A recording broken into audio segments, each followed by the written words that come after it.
Alright, the last time we did a fuel filter change on the EcoDiesel, we came to the drain port and expected something to come out. But little did you know, you're not going to get a lot of fuel. Come on, drain. And as you can see, there is no drain. So wonderful. We now know that when we take the filter off, we're going to take a diesel fuel bath. Alright, the last time we removed the filter canister, we did it with the handy dandy strap wrench. As you're going to see in the next frame with the removal tool, you will never ever have to do this awkward lie underneath the truck, get a diesel fuel bath. You'll never have to use this silly technique again. It is cumbersome, to say the least. Alright, so there's got to be a better solution. We called up one of our vendors and said, hey, can you make us a fuel filter canister removal tool? And here's the concept that he came up with. Here's the part that he produced for us. Let's try this out.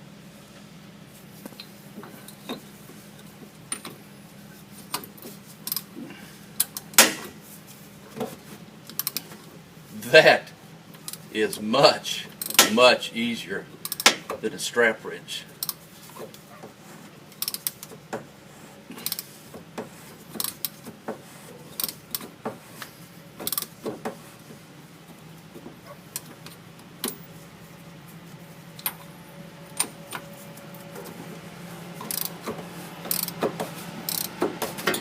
Alright, as we come close to the bottom,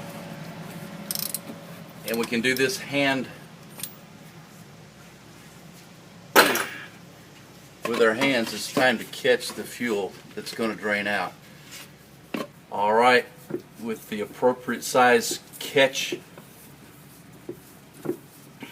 below, we're able to spin the filter housing off and drop the filter. Wasn't that nice? Sorry folks, that just wasn't very pretty, and we had to cut out the, there's more diesel fuel in the face, the expletives that came out of, oh well. Let's see if we can get this fuel and filter mess off the truck now. Alright folks, this is how much fuel actually drained out of the fuel filter. Alright, we're determined not to take a fuel bath again. That's just not a whole lot of fun. So what we've got to do is try and we're gonna make this drain valve functional. In order to make it functional, we're going to replace it with a brass valve that's been developed. But first thing, we've got to pop this out. So here we go. It's not hard.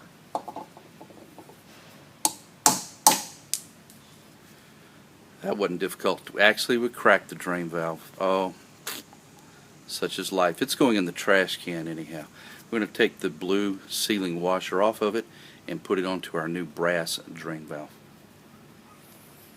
They'll eventually come with the new washer. O-ring.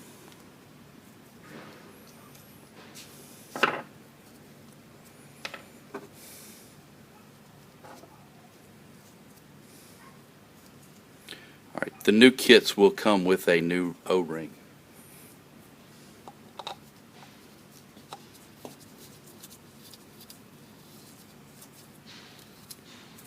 Alright, this gets us ready to complete the fuel filter change. Just snug it up. Alright, it's not hard to complete the fuel filter change. You see the grooves in the bottom of the cup. They're going to line up with slots in the filter. Filter's in.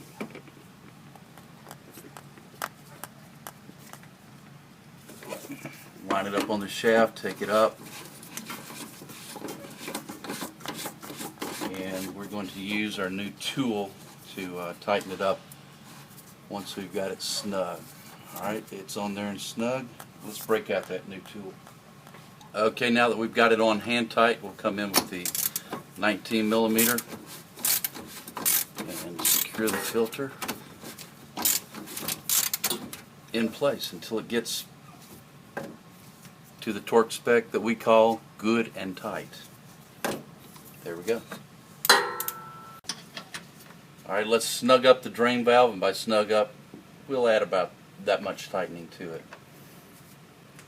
Alright, we'll clean up a little bit, then we're going to lower the truck down. We're going to hit the starter and just bump the starter. We're going to do that, go through that exercise about 3 times to reprime.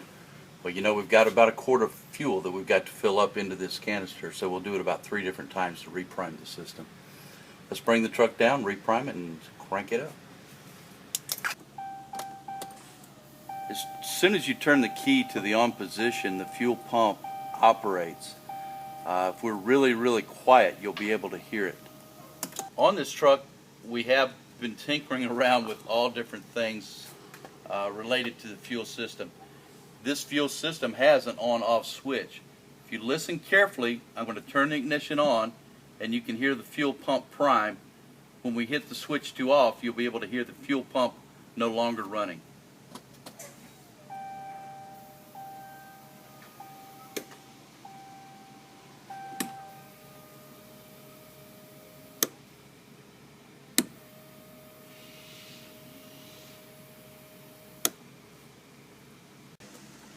With the fuel system reprimed, we'll crank up the truck.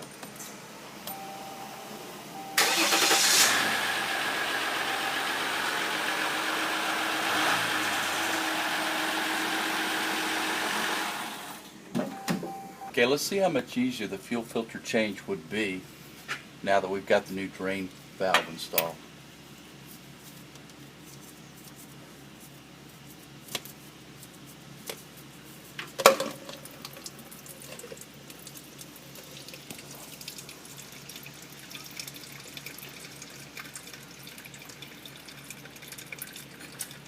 Much better, I think.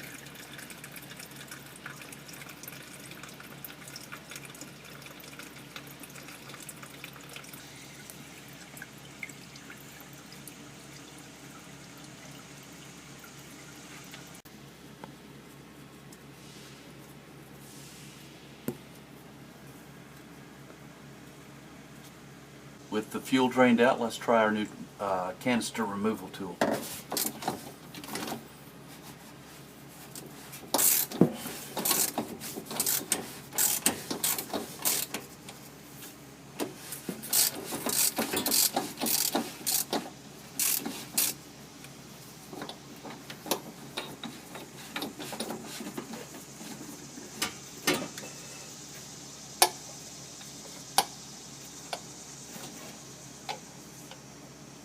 Much nicer, don't you think?